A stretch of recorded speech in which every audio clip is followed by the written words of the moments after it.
EDCI 706, the Fayetteville cohort. Hi, it's Dr. Palermo. Today is August 19th as I'm recording this, and the Blackboard course is going live. So I wanted to record a video for week one, as well as mention a few things about the course overview and the big picture of Reform and Change 706 for fall of 2019. Please do read down the course introduction on your Blackboard page. Read, again, Reform and Change is the topic this semester, and that's kind of interesting to me. How do we change, and what are the conditions that support change in schools? Schools are big organizations like a battleship or a yacht. And how do you turn it? How do you lead that change, either as the principal or as a leader in the school, a teacher leader in the school? So that's kind of interesting to me, and we will dive in and talk real change at many of your schools. So I hope at this point in the third semester of your program that you don't need a huge overview of the navigation of the Blackboard course. It should be familiar with you now.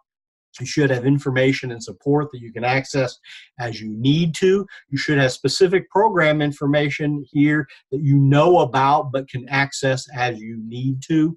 This Google Drive has all the latest syllabi and rubrics for the assessments and all the forms that you need for the program in the Google Drive.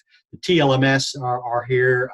The dissertation site is referenced several places, as well as in your seminar course. You can access that. Here's the course syllabus. I do want to say a word about the course text.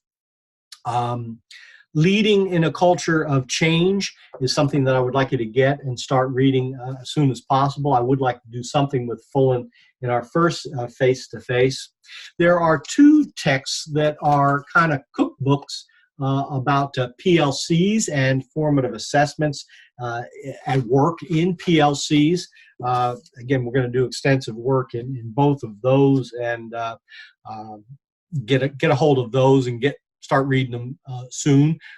We are going to be doing a professional learning community project that can be driven largely by the forms and the processes that are outlined in professional learning communities at work.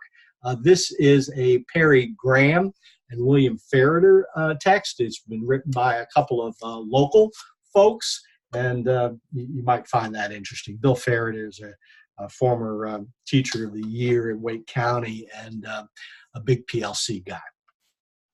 This is the book that has changed my life. If we're talking about a theory of change, CBAM, Hall and Horde, is powerful.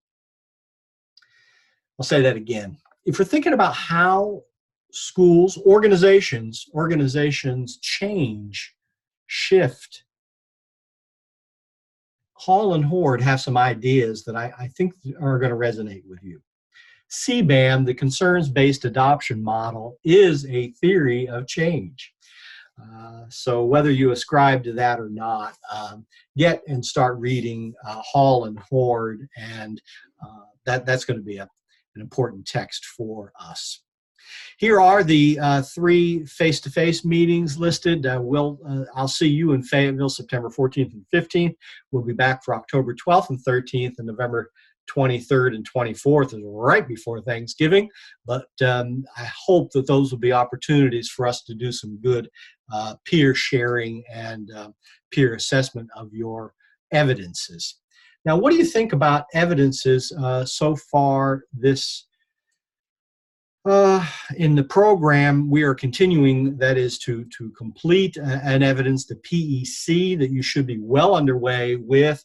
I hope that you're going to be gathering your data early in September for the PEC, analyzing that data, and then writing the conclusion of the program evaluation. That one should be well underway. You're going to be beginning two new evidences. The Family Community Engagement Project, I hope, will be easy to understand, though, when we get into creating an action plan and thinking about what is doable for improving family and community engagement at your school. We'll talk a lot more about the FCEP, but go back now and start thinking about your CNA and your OA, and did something bubble up there about family and community engagement? Well, if you don't have a PTA, then think about it starting a PTA for your FCEP. If you want to try to increase the amount of parent involvement or engagement in your school, that's a great goal. If there's some way to reach out into the community, I know that many of you are doing very creative things to engage and involve minority groups or underrepresented groups in your schools. That's all great stuff for the FCEP. And then the PLCP A and B are all about how to improve the state of PLCs at your school. I will give you a clue. CBAM is the Gardner-Webb Concerns-Based Adoption Model for Change. So CBAM is our model for change. And how do we change schools? PLCs. The philosophy currently, both in the state of North Carolina and at Gardner-Webb, is that collaborating and working together in PLCs is the way to help improve schools. So again, establishing PLCs, improving the state of PLCs, working to fine-tune PLCs that have been existing for a long time, may not be as functioning as well or effectively as they can.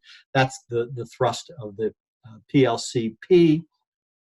And again, what they're all about is making a plan this fall semester that you'll implement and evaluate in the spring.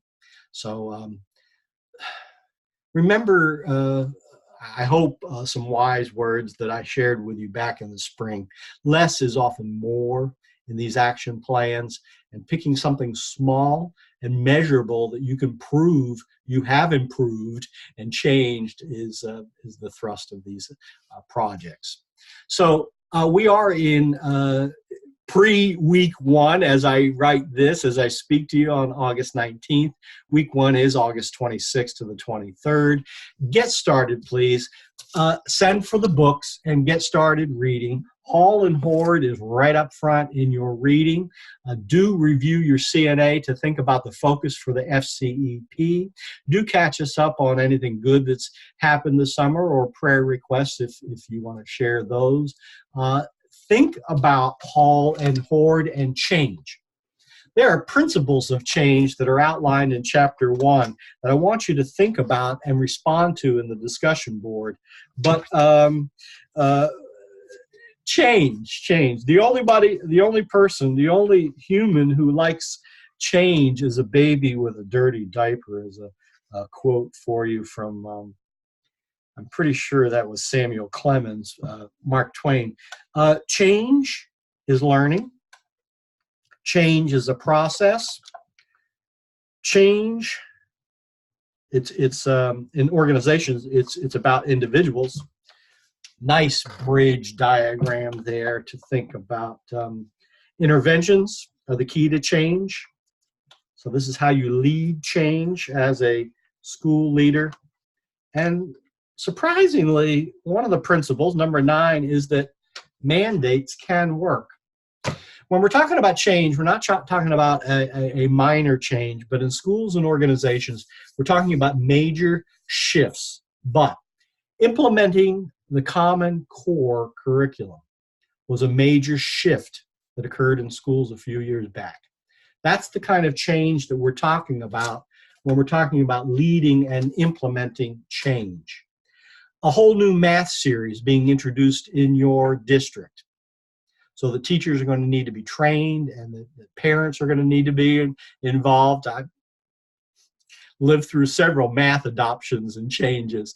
A new one-to-one tech initiative in your district would be the kind of major change that we're talking about. Sometimes some schools and some districts adopt 3-4 major changes in a year. But we're not talking about something small, changing a principle or changing adding new teachers or changing the configuration of third grade. We're talking about major changes that are occurring in your organization, like implementing Common Core, a whole new math series, something like that. So reflect about changes that have occurred in your place in the past. To briefly describe the change effort, reflect on it a little bit. Were individuals resistant to the change? What are some of the principles from chapter 1 that applied? Are there some explanations for why people fight or sabotage change? I hope that we're going to have some fun discussions about change at your school. I've closed a couple of the discussion boards. You can see them here. You won't see them on your view. I look forward to meeting with you and working with you on your evidences and on the theories involved in change efforts. It's pretty interesting stuff to me. Oh boy, here's another one that I just thought about. iReady. They're throwing out the old third grade reading assessment and introducing iReady. That is a major change, okay? If you need another example, there are plenty of them facing us every day. Thank you. I look forward to working with you this semester. It's going to be a great, fun semester, and I'll see you in Fayetteville real soon. In the meantime, reach out to me. If you don't know, my cell is the best way to get up with me. Text me on the cell or send me an email, and I certainly will respond to you. Look forward to seeing you soon.